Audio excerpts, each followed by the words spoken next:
जगन्नाथ मंदिर से जुड़े कुछ ऐसे रहस्य जो शायद ही कोई सॉल्व कर पाया हो। जी हाँ, कुछ ऐसे रहस्य जो आज तक कोई भी सुलझा नहीं पाया। कहा जाता है कि जगन्नाथ मंदिर एक लौता ऐसा मंदिर है जिसके रहस्यों को आज तक कोई नहीं सुलझा पाया।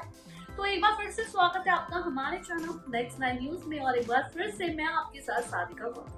जी हाँ, ओडिशा में है ये मंदिर और बहुत ही विशाल, बहुत ही खूबसूरत है।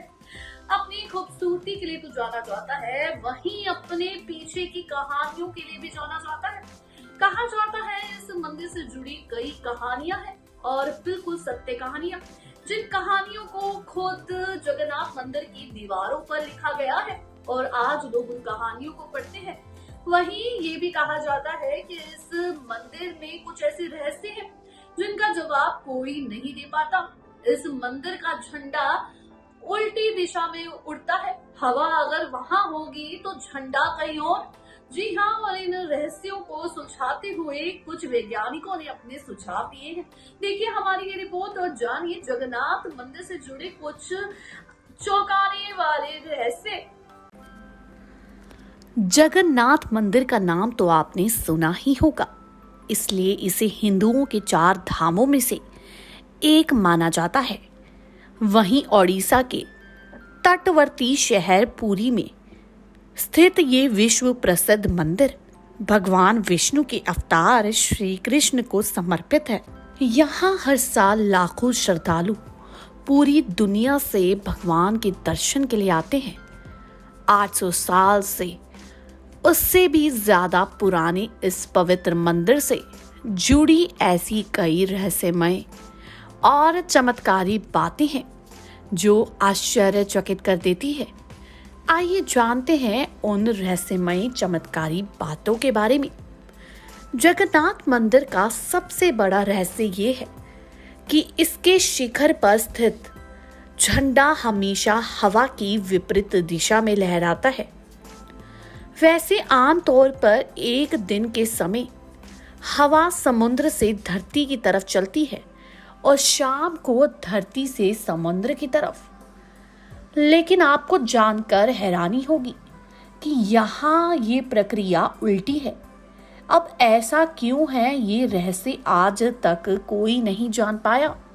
वहीं जगन्नाथ मंदिर के शिखर पर एक सुदर्शन चक्र लगा है, जिसके बारे में कहा जाता है कि उसे किसी भी दिशा से खड़े होकर देखें पर ऐसा लगता है कि चक्र का मुंह आपकी तरफ ही है। इसी तरह एक और रहस्य ये है कि मंदिर के शिखर की छाया हमेशा अदृश्य ही रहती है, उसे जमीन पर कभी कोई नहीं देख पाता, यानी कि इस शिखर की कोई परछाई नहीं है। वहीं कहते हैं कि मंदिर के अंदर समंदर की लहरों की आवाज किसी को भी सुनाई नहीं देती है, जबकि समुद्र पास में ही है। लेकिन आप जैसे ही मंदिर के एक कदम बाहर निकलेंगे, वैसे ही समुद्र की लहरों की आवाज स्पष्ट सुनाई देने लगती है। वाकई ये किसी आश्चर्य से कम नहीं है। आमतौर पर मंदिरों के ऊपर से पक्षी गुजरते ही हैं या कभी कभी इसके शिखर पर भी बैठ जाते हैं, लेकिन जगन्नाथ मंदिर इस मामले में सबसे रहस्यमय है, क्योंकि इसके ऊपर से कोई भी पक्षी नहीं गुजरता। सिर्फ यही नहीं, मंदिर के ऊपर से हवाई जहाज भी नहीं उड़ते। वहीं इस मंदिर की रसोई भी सबको हैरान कर देती है।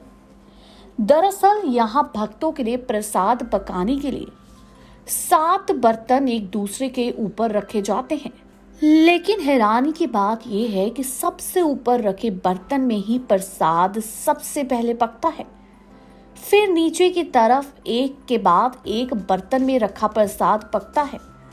इसके अलावा ये भी कहा जाता है कि यहाँ हर दिन बनने वाला प्रसाद भक्तों के बीच कभी कम नहीं पड़ता, चाहे भक्त 10,000 हो या फिर 20,000 लोग आए या लाखों आए, सबको प्रसाद मिलता ही है। लेकिन जैसे ही मंदिर का द्वार बंद होता है, वैसे ही प्रसाद भी खत्म हो जाता है। वहीं आपको बता दें, इस मंदिर की स्थापना मालवा के राजा इंद्रद्युम्न ने करवाया था। इनके पिता का नाम भारत और माता का नाम सुमति था। पौराणिक कथाओं के अनुसार राजा को एक बार सपने में भगवान जगन्नाथ के दर्शन हुए थे। सपने में भगवान ने राजा से अपनी एक मूर्ति को नीलांचल पर्वत की गुफा में ढूंढने और मूर्ति को एक मंदिर बनवाकर स्थापित करने को कहा। इस मूर्ति को भगवान ने नील माधव बताया। इसके बाद राजा अपने सेवक के उनके साथ नीलांचल पर्वत की गुफा में भगवान की मूर्ति ढूंढने निकल पड़ते हैं। राजा के साथ जो लोग निकले थे उनमें से एक ब्राह्मण का नाम विद्यापति था। विद्यापति को सबर कबीले के लोगों के बारे में पता था और नील माधव की पूजा करते थे। विद्यापति को ये भी मालूम था कि भगवान नील माधव की प्रतिमा को गुफा के अंदर सबर कबीले के लोग छिपा कर रखते हैं। इस कबीले का मुखिया विश्ववसु भगवान का उपासक था।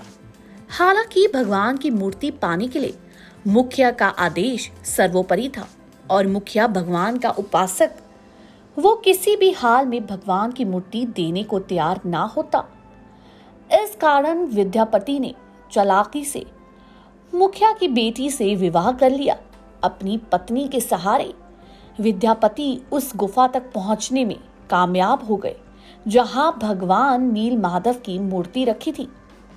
विद्यापति ने नील माधव की मूर्ति को चुरा लिया और राजा को सौंप दिया। कहते हैं कि विश्ववसु अपने भगवान की मूर्ति के चोरी होने से काफी दुखी हुए। इस कारण भगवान को भी काफी दुख हुआ कि उनका उपासक दुखी है।